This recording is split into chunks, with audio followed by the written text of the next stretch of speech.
अक्षास्त्रगपरशुं गदेषु कुलशं पदमं धनुष्कुण्डिकां दण्डं शक्तिमशिं च चर्मजलजं घण्टां सुराभाजनं शूलं पाशसुदर्शने च ददतीं हस्तैः प्रसन्नाननां सेवे सैरिवमर्दनीं महां लक्ष्मीं सरोजस्थिताम्। नमस्कार, स्वागत है आपका आचार्य वाणी में। मैं आचार्य डॉक्टर विक्रमादित्य आपके साथ हूँ। आज का विषय हमारा है तुला राशि वालों के लिए ग्रह नक्षत्रों का योग क्या बनने वाला है अक्टूबर के मध्यकाल में। देखिए, तुला राशि वालों, आपकी राशि में महत्वपूर्ण परिवर्तन का योग बन रहा है। आपकी राशि के स्वामी शुक्र इस वक्त मंगल की राशि में प्रवेश करने वाले हैं, बृहस्पति के सम्मुख आने वाले हैं। ये विशेष योग अक्टूबर के मध्यकाल में बनने वाला है। 14 तारीख मंगलवार का सोमवार का अवसर, एकादशी और द्वादशी तिथि का योग है। एकादशी थोड़ी देर विद्यमान है, उसके बाद द्वादशी क्षय हो रही है, यानी अगले दिन सूर्योदय तक द्वादशी नहीं रह पाएगी। तो ऐसे में ग्रह नक्षत्रों के दृष्टिकोण से समय आपके अनुकूल बनते दिखाई दे रहे हैं, लेकिन थोड़ी महत्वाकांक्षा कहीं ना कहीं फंसा सकती है। ओवर एम्बिशियस होकर काम ना करें। कोई बड़ा काम आपके हाथ में आ रहा हो तो उस पर ज़्यादा खर्च कर दें और लालच में ज़्यादा फंस सकते हैं। इस बात का ध्यान रखते हुए कार्य करिएगा। जो शेयर इत्यादि में काम कर रहे हैं, वो आने वाले समय में थोड़ा बहुत सोच समझ के काम करने की ज़रूरत है। जल्दबाजी में कोई निर्णय लेना, कहीं लालच में फंस कर निर्णय लेना कहीं ना कहीं नेगेटिव हो सकता है। इस बात का ध्यान रखते हुए कार्य करें। भगवान विष्णु की उपासना, पापंकुशा एकादशी है। देखिए, जीवन में जो कष्ट होता है ना, वो कहीं ना कहीं हमारे दुष्कर्मों की वजह से होता है। उन पापों को, उन गलत चीज़ों को पुण्य में परिवर्तित करने का ये दिन है। इस दिन बड़ी श्रद्धा के साथ क्या करें, एक गंगा जल का थोड़ा लें तांबे के पात्र में, उसमें थोड़ा गंगा जल डालें, उसमें थोड़ा तुलसी दल डालें, चंदन डालें, केसर डालें और कपूर इत्यादि डालकर उससे भगवान का अभिषेक करें, भगवान शालिग्राम जी का, फिर चरणामृत ग्रहण करें। इससे आपके कष्ट को दूर होगा और साथ साथ ये उपाय बड़ा श्रेष्ठ। ओम नमो नारायण, इस मंत्र का 108 बार जप करना भी संपूर्ण रूप से आपके लिए कल्याणकारी रहेगा, कष्टों को दूर करने वाला रहेगा। बात कर लेते हैं 15 तारीख की। 15 अक्टूबर के दिन मंगलवार का अवसर है और साथ साथ उस दिन भौम प्रदोष का योग बन रहा है। ग्रह नक्षत्रों में परिवर्तन की स्थिति बन रही है। सुबह आपके लिए अच्छी दिखाई देती है, लेकिन शाम के समय थोड़ा सा स्वास्थ्य के मामले में कष्ट होने के योग बनते दिखाई देंगे। आने वाले कुछ दिनों में स्वास्थ्य पर ध्यान रखने की ज़रूरत है। मौसम बदल रहा है, स्वास्थ्य का विशेष तौर पर ध्यान रखते हुए कार्य करने की ज़रूरत है। भौम प्रदोष है, हनुमान जी का स्तवन करना, हनुमान जी का पूजन करना आपके लिए बढ़िया रहेगा। 16 तारीख बुधवार का अवसर, चतुर्दशी तिथि उदया तिथि है और शाम के समय पूर्णिमा आ जाएगी, तो बड़ा सुंदर योग बनेगा कोजागरी का। ये कोजागरी का जो व्रत है वो विशेष तौर पर बड़ा ही शुभ माना जाता है, कष्टों को दूर करने वाला माना जाता है, महालक्ष्मी की कृपा प्राप्त करने वाला माना जाता है। और साथ साथ शरद पूर्णिमा की भी रात है। ग्रह नक्षत्रों के दृष्टिकोण से समय जो है विशेष तौर पर ध्यान रखने का है। ये समय अननेसेसरी खर्चे बढ़ाने वाला रहेगा। अननेसेसरी कुछ शत्रु आपको परेशान कर सकते हैं, प्रतिद्वंदी थोड़े परेशान कर सकते हैं, तो उसके लिए खास तौर पे आपको कुछ उपाय करने की ज़रूरत है। हो सके तो श्री गणेश का स्तवन करें, पालक गौशालाओं में जाके दान करें तो अच्छा रहेगा आपके लिए। कोजागरी बहुत इंपॉर्टेंट है। भारतीय संस्कृति में कोजागरी को बड़ा अद्भुत कहा जाता है। क्या है, कौन जागता है, जो जागत है सो पावत है, उसका महत्व है। शास्त्र में अद्भुत कथा आई है और हमने भी आश्रम में बड़ा यज्ञ रखा है इस दिन, इसका महत्व समझ लीजिए। 16 अक्टूबर को बुधवार के दिन कोजागरी पड़ रही है। ये कोजागरी की रात, जैसा नाम है कोजागरी, कौन जागता है, जो जागत है सो पावत है, जो सोवत है सो खोवत है। महालक्ष्मी की कृपा प्राप्त करने की अद्भुत रात्रि है और कहा जाता है भगवती महालक्ष्मी जो इस दिन रात में उनका स्मरण करते हैं, उनका यज्ञ करते हैं, उनका पूजन करते हैं, चांद की रात में बैठकर, उस पूर्णिमा के चांद के अंदर बैठकर भगवती का जो स्तवन करते हैं, उनके जीवन में समस्त प्रकार से कृपा प्राप्ति करने के योग बन जाते हैं। ये हमने अकाट्य प्रयोग देखा है शास्त्र के दृष्टिकोण से। इसकी कथा भी बड़ी विचित्र है। शास्त्र में जो कथा प्रमाणित है वो भी हमें समझनी चाहिए। कोजागरी की कथा है क्या। कहा जाता है कि अनादिकाल के अंदर जब इंद्र पूरे वर्चस्व में थे तो अपने अहंकार में मदमस्त थे। एक दिन संसार का भ्रमण कर रहे थे, ऐरावत पे आरूढ़ होकर सामने दुर्वासा ऋषि वन में भ्रमण करते हुए आ रहे थे। इंद्र को देखा, उन्होंने प्रणाम किया और इंद्र के स्वागत में वन फूलों की बनी हुई माला जो उनके पास थी उन्होंने इंद्र को उपस्थित करी। इंद्र ने उसको लेकर आदर से लिया, लेकिन हाथी के सिर के ऊपर, ऐरावत के सिर के ऊपर रख दिया। ऐरावत भी मदमस्त था। जब राजा मदमस्त है, इंद्र मदमस्त थे, तो उसने उस सूंड से उस माला को पकड़ा और जमीन पर पटक दिया। दुर्वासा वहीं सामने उपस्थित थे। दुर्वासा ने श्राप दिया, श्री विहीन हो जाओगे, तुम इतने अहंकार में हो, सम्मान भी करना नहीं जानते हो। जो ऋषि ने अपने श्रद्धा के सुमन तुम्हें अर्पित किया, तुमने उसका तिरस्कार कर दिया। तो दुर्वासा ने इंद्र को शाप दिया और कहा जाता है कालांतर में भगवती जब ज़्यादा किसी के पास धन हो जाता है तो धन से भी वो उपराम हो जाते हैं, सम्मान करना छोड़ देते हैं। ऐसे में भगवती का श्री ने धीरे धीरे देखा कि संसार में जिस प्रकार की स्थिति है, पूरा वर्चस्व था, सब कुछ था, लेकिन लोग संस्कार विहीन हो गए हैं। तो भगवती उन संसार से निकलकर कहा जाता है कि समुद्र में प्रवेश कर गई। जब संसार में समुद्र में प्रवेश कर गई तो पूरा संसार श्रीविहीन हो गया। तब समुद्र मंथन हुआ। समुद्र मंथन के उपरांत भगवती का जो विशेष तौर पर प्रादुर्भाव हुआ है समुद्र से, वो इसी कथा के कारण से हुआ है। तो कहा जाता है कि उसी शाप के कारण से इस दिन सुंदर रूप से जो भगवती की आराधना करते हैं, माँ भगवती कृपा प्राप्त करने के निमित्त कहा जाता है इंद्र पर आरूढ़ होकर, जो विशेष तौर पर ऐरावत पर आरूढ़ होकर इंद्र के साथ भगवती महालक्ष्मी स्वयं पूरे संसार का भ्रमण करती हैं इस दिन। और जो भगवती का स्तवन करते हुए मिलते हैं, जो जागते हुए मिलते हैं, कौन जागता है, कोजागरी की रात, शरद पूर्णिमा की रात बड़ी अद्भुत है। और इस दिन हमने विवेकानंद योगाश्रम में भी सुंदर यज्ञ रखा है, श्री सूक्त का यज्ञ, भगवती महालक्ष्मी का सुंदर यज्ञ। उसमें आप स्वयं भी अपने घर में बैठ के करें। कहा जाता है कि बिल्व पत्र के पेड़ के नीचे बने हुए यज्ञ कुंड के नीचे स्थित होकर भगवती की आराधना करने के लिए सुंदर जो योग बनाते हैं, संकल्प करते हैं, पूजन करते हैं, भगवती की महालक्ष्मी के सुंदर स्तवन का पाठ करते हैं। इस तरह जो ऋग्वेद के अंदर आए मंत्र का, ओम हिरण्यवर्णाम हरणिम सुवर्ण रजस्रजाम चंद्राम हिरण्मयीम लक्ष्मीम जातवेदो माव ताम आव जातवेदो लक्ष्मी मन्मगामिनीं यस्याम हिरण्यम विंदेयम गामश्वम पुरुषानम अश्वपूर्वाम रथमध्याम अस्तिनाथ प्रमोदनीं शम देवी उपवय श्रीमादिम जुक्ताम। इस प्रकार से पूरे 16 मंत्र हैं। इनका जो स्तवन उस रात्रि के वक्त में करते हैं, भगवती की अद्भुत कृपा प्राप्ति के योग बन जाते हैं। हमने विवेकानंद योगाश्रम में इस सुंदर रात्रि के अवसर पर ये सुंदर कार्यक्रम रखा है। आप सब अवश्य इसमें सम्मिलित हों भगवती कृपा प्राप्त करने के निमित्त। देखिए, चमत्कार की रात्रि है, जागने की रात्रि है, और ये शरद पूर्णिमा की रात्रि, कोजागरी की रात्रि जो 16 अक्टूबर को पड़ रही है, अद्भुत है। और ऐसे में अवश्य जीवन में पता नहीं कौन कौन से कर्म हो जाते हैं, कब कष्ट उत्पन्न हो जाता है, उन सबसे निवृत्ति का हमारा ये कार्यक्रम जो हम इस चैनल के माध्यम से आपके समक्ष रहते हैं, प्रत्यक्ष प्रमाणों के साथ उपस्थित करते हैं। ज्योतिष केवल ग्रहों का खेल नहीं है, ग्रह तो खेल खेलते हैं, उसको रेमेडियल एस्पेक्ट जानने के लिए जो रेमेडियल एस्पेक्ट है वो तो ये निवारण और कारण और निवारण है। ग्रह तो कारण है, कारण का निवारण क्या है? वो परमात्मा की आराधना है। क्यों वंचित होते हो कष्ट से, कष्ट में क्यों रहते हो, इस बात को ध्यान रखते हुए कार्य करें तो इसको करेंगे तो बहुत शुभ रहेगा, अद्भुत रहेगा, कल्याण का योग बनने वाला रहेगा आपके लिए। तो आपने कोजागरी का महत्व समझा और अब हम बात करने जा रहे हैं 17 तारीख की। तो तुला राशि वालों, 17 तारीख के दिन, अक्टूबर के दिन बृहस्पतिवार का अवसर है, पूर्णिमा उदय तिथि है, और इस दिन विशेष तौर पर ग्रह नक्षत्रों के दृष्टिकोण से संक्रांति का योग भी बन गया है। सूर्य परिवर्तन करके तुला राशि में जा रहे हैं और आपके 12वें भाव से निकल कर लग्न में आ रहे हैं। थोड़ा सा मनोविचार जो है, देखिए तुला राशि में जाके सूर्य जो होते हैं बड़े कमज़ोर हो जाते हैं, और सूर्य जो है वो उग्रता भी प्रदान करेंगे, क्योंकि बहुत सारे आपके ग्रह के दृष्टिकोण से इन दिनों सूर्य जो है आपके कार्तिक के महीने में कहा जाता है सबसे क्षीणस्थ अवस्था में होते हैं। तो ऐसे में ध्यान रखना, थोड़ा विचारों में थोड़ा सा तेजी आने के योग बन सकते हैं, छोटी छोटी बातों में अननेसेसरी क्रोध उत्पन्न होने के योग बन सकते हैं। तो ऐसे में आपको अवश्य सूर्य का उपाय करना चाहिए। कार्तिक के पूर्ण महीने में हमने कार्यक्रम के आरंभ में बताया था कि पौराणिक महत्व बड़े बताए गए हैं और विभिन्न कथाओं के साथ विभिन्न स्थितियों को ठीक करने के रास्ते जोड़ दिए गए हैं। कार्तिक में सबसे ज़्यादा पुण्य बताया गया है सूर्य उदय से पहले स्नान करने का। कार्तिक स्नान शास्त्र में वर्णित है ना, पूरे 30 दिन विशेष तौर पर इसका महत्व कहा गया। कारण ये था कि सूर्योदय से पहले स्नान कर व्यवस्था बनाओगे तो सूर्य उदित होते सूर्य को जल दोगे, और कार्तिक में सूर्य नीच के हो जाते हैं, और उससे क्या होता है कि आपके आत्मबल, सूर्य आत्मा के बल देते हैं, मनोबल देते हैं, कीर्ति को बढ़ाते हैं, और वो कमज़ोर हो जाएंगे तो ग्रह नक्षत्र दृष्टिकोण से और आपकी राशि के अनुसार से तो बहुत ज़रूरी है तुला राशि वालों के लिए उपाय।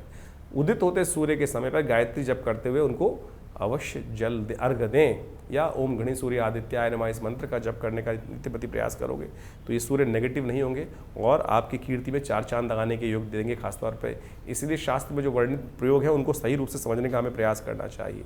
ग्रह नक्षत्र परिवर्तन की तरफ जा रहे हैं और शाम के समय चंद्रमा भी परिवर्तन करके मेष राशि में आएंगे करीब करीब 6:20 के आसपास, और ये परिवर्तन आपके लिए शुभ रहेगा। कहीं ना कहीं नई शक्ति का सृजन कर सकता है, नया उन्नति का योग बनाता दिखाई देगा, इसलिए विश्वास साथ काम करना आपके लिए अच्छा रहेगा। 19 तारीख शनिवार का अवसर, द्वितीया तिथि, और चंद्रमा बहुत जल्दी जो योग बनाएंगे आपके लिए बहुत अच्छे योग बनाते दिखाई दे रहे हैं। वृषभ राशि वालों के लिए तो खासतौर पर बात करें तुला राशि वालों के लिए, चंद्रमा वृषभ राशि में जाकर उच्च के हो जाएंगे, और ये उच्च के चंद्रमा आपके लिए बड़ा सुंदर योग बनाएंगे, गज केसरी योग का निर्माण कर देंगे। खासतौर पर लेकिन समस्या क्या है कि बृहस्पति और चंद्रमा जो है अष्टम भाव में विराजमान है, और ये जो आपके लिए जो खासतौर पर विराजमान जहाँ पर हैं, ये थोड़ा सा बंधन रहेगा। खुलकर काम करने में देखो तो कि लेकिन लाभ की स्थिति है, तो आप चिंता ना करें। मनोमस्तिष्क में थोड़ी बार कई बार क्या होता है कि सब कुछ बढ़िया होते हुए भी क्या होता है, पता नहीं क्या होगा, पता नहीं क्या होगा, ऐसी कुट लगी रहती है। विश्वास जगाइए, सब कुछ ठीक करने का रास्ता आपको प्राप्त होने के योग बनते दिखाई देंगे। आपको इस बात का ध्यान रखते शनि का उपाय करते रहें। शनि महाराज जो हैं इन दिनों वक्री चल रहे हैं, तो शनिवार का दिन है, कोशिश करें शनि के मंत्र का जप कर लें, पीपल के पेड़ के पास जाके दिया अर्पित कर जला दीजिए। ये सुंदर उपाय रहेंगे, अवश्य कीजिएगा।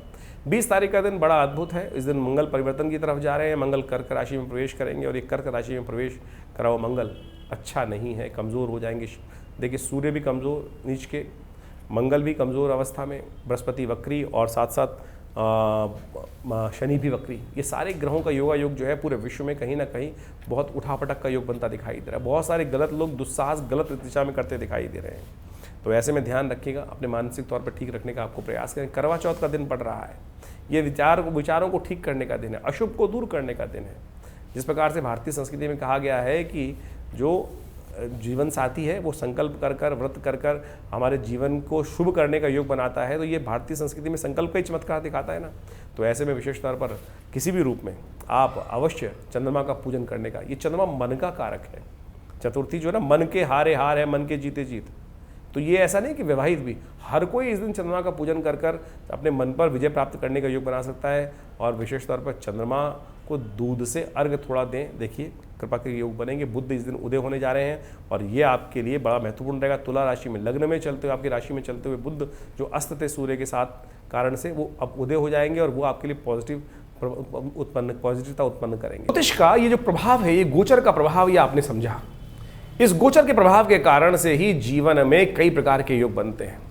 देखिए वैसे तो ये 12 राशियों के हिसाब से गोचर का प्रभाव हम आपके समक्ष उपस्थित करते हैं, लेकिन इसके अलावा आपकी जन्मपत्री जो है बहुत महत्वपूर्ण होती है, क्योंकि उसी वास्तु दृष्टिकोण से, जन्मपत्री के दृष्टिकोण से ही आपको समझा जा सकता है कि क्या कुछ ग्रहों का प्रभाव आपके ऊपर होने वाला है। जैसे इसको इस प्रकार समझ लीजिए, बड़े आसानी से समझने के लिए, कि जन्मपत्री और गोचर में क्या फ़र्क है वास्तविक तौर पर। दिन पर दिन हर रोज़ सूर्य निकलते हैं और हर रोज़ सूर्य अस्त होते हैं, चंद्रमा निकलते हैं, समस्त प्रकार के तारामंडल इत्यादि होते हैं, हवाएं चलती हैं। तो ये तो हर जितने भी इस धरा पे प्राणी हैं उनके लिए उसी प्रकार का प्रभाव पड़ रहा है। लेकिन आप कहाँ विद्यमान है, किस प्रकार का आपका स्वभाव है, किस प्रकार का है, वो हर व्यक्ति की फितरत अलग अलग प्रकार की होती है। मौसम सबके लिए सेम है, वो परिस्थितियाँ सबके लिए सेम है, 365 दिन सबके लिए सेम चल रहे हैं, वातावरण का प्रभाव चल रहा है, और उसी का प्रभाव आपके हर व्यक्ति पर अलग अलग किस्म का प्रभाव वो उपस्थित कर रहा है। ऐसा नहीं है कि कोई बीमारी आई सब लोग उससे ग्रसित हो गए, बहुत सारे लोग बच जाते हैं। जो वास्तविक तौर पर हर रोज़ कईयों की किस्मत जागती है, कईयों की किस्मत सो जाती है।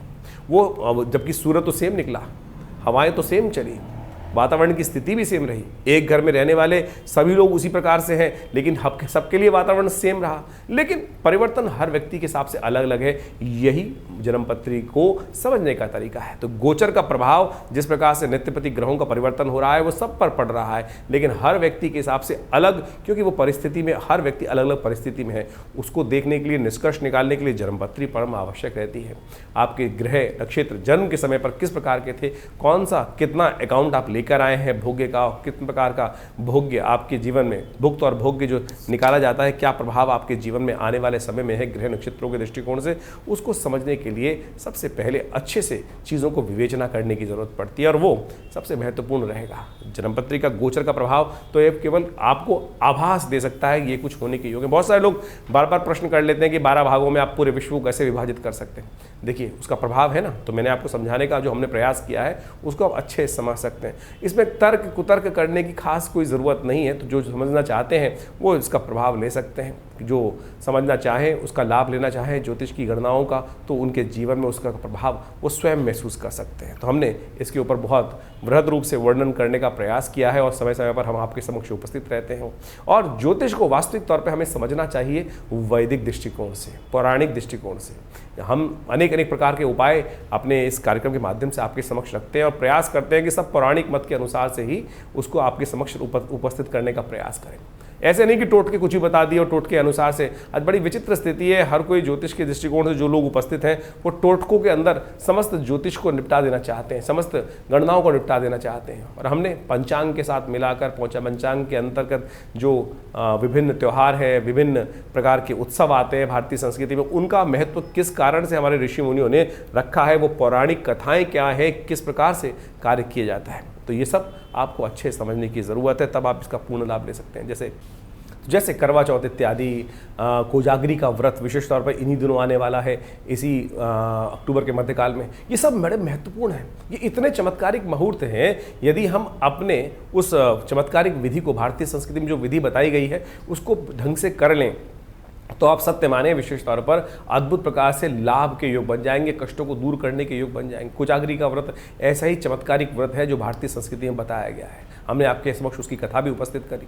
और सत्य मान लीजिए कि यदि आप इस कोजागरी के व्रत पर सही रूप से शास्त्र के दृष्टिकोण से जो प्रोसेस बताया गया है उसको नित्यपति उस दिन कर लें, उस कोजागरी की रात पर, तो आप देखिएगा भगवती कृपा अद्भुत रूप से आपके जीवन में। देखिए, हम सब कर्म के अनुसार, कर्म प्रधान विश्व रचा का, मेरे और आपके जीवन में जो कुछ घटनाएं घट रही हैं, किसी के कारण से भी किसी के जीवन में घट रही हैं, वो सब कर्म के कारण ही है। चाहे वो अभी के कर्म है, चाहे पूर्व जन्म के कर्म है, या मनसा वाचा किसी प्रकार के कर्म है। तो आप समझें, जो जीवन में हमको पुण्य मिल रहे हैं वो भी हमारे शुभ कर्मों के हिसाब से मिल रहे हैं, जो दुख मिल रहा है वो भी कहीं ना कहीं अशुभ कर्म जो हुए उनके कारण से मिल रहे हैं। तो उन्हीं को प्लस माइनस करने के लिए ये विभिन्न पुण्य काल जो शास्त्र में वर्णित हैं, प्रयोग शास्त्र में वर्णित हैं, उनको समझते हुए हमें करने का प्रयास करना चाहिए। और हम उसी मत से अपने इस चैनल के माध्यम से आपके समक्ष उन सब तथ्यों को उपस्थित करने का प्रयास करते हैं। जो समझने वाले समझ गए, जो ना समझे वो उनके ऊपर है। विशेष तौर पर हम तो शास्त्र के दृष्टिकोण से जो जिस प्रकार के परिवर्तन का युग बन रहा है वो आपके समक्ष उपस्थित कर रहे हैं। और विवेकानंद योगाश्रम जो हमारा संस्थान है, पिछले करीब 50 सालों से, 60 सालों से लगातार इस क्षेत्र में, आध्यात्म के क्षेत्र में, धर्म के क्षेत्र में और विभिन्न चिकित्सा के क्षेत्र में कार्य कर ही रहा है। आश्रम में नित्यपति, जैसा हमने आपको कई बार बताया, अवगत कराया है कि 8 घंटे नित्यपति यज्ञ चलता है। भगवती दुर्गा का चमत्कारिक शिव विग्रह उपस्थित है जो 500 साल पुराना है, और वो विशेष तौर पर मुल्तान से आज़ादी के समय पर हमारे इस आश्रम पर पधारा, और वो उन्हीं के सानिध्य में आज ये समस्त कार्य आश्रम पे किए जाते हैं। एक बहुत बड़ा प्राकृतिक चिकित्सा योग का अस्पताल है जो भारत सरकार के पैनल पर है, दिल्ली गवर्नमेंट के पैनल पर है, और योग, प्राकृतिक चिकित्सा, आयुर्वेद इत्यादि के संबंध में सुंदर रूप से हम लगातार उन सब संबंधों में चिकित्सा सुविधाएँ वहाँ उपस्थित करते हैं। विभिन्न आश्रम की पुस्तकें हैं जिनके द्वारा से हमने जो शोध संस्थान से के माध्यम से किया, उन सबको उसमें विशेष तौर पर उपस्थित करने का प्रयास किया, चाहे वो मंत्र के संबंध में हो, चाहे वो यंत्र के संबंध में हो, चाहे वो मुद्राओं के संबंध में हो, चाहे वो यज्ञ इत्यादि के संबंध में हो, भारतीय संस्कृति के संबंध में हो, कुंडली महाविज्ञान, योग विज्ञान, इन सब पर विभिन्न पुस्तकें हमारे आश्रम से प्रकाशित हैं, और वो सब भी आप आश्रम से जुड़कर प्राप्त कर सकते हैं। और हर रोज़ जो कार्यक्रम चलते हैं विभिन्न प्रकार के, उनमें भी हम आपको साथ निमंत्रण देते ही रहते हैं। रविवार को एक विशेष कार्यक्रम होता है जो करीब सुबह 8 बजे से लेकर 11 बजे तक रहता है। भंडारे की सुंदर व्यवस्था रहती है। आप सब इन समस्त कार्यक्रमों से जुड़ेंगे तो आनंद रहेगा, और आश्रम के साथ जुड़कर आप भी अपने भाग्य को चमका सकते हैं।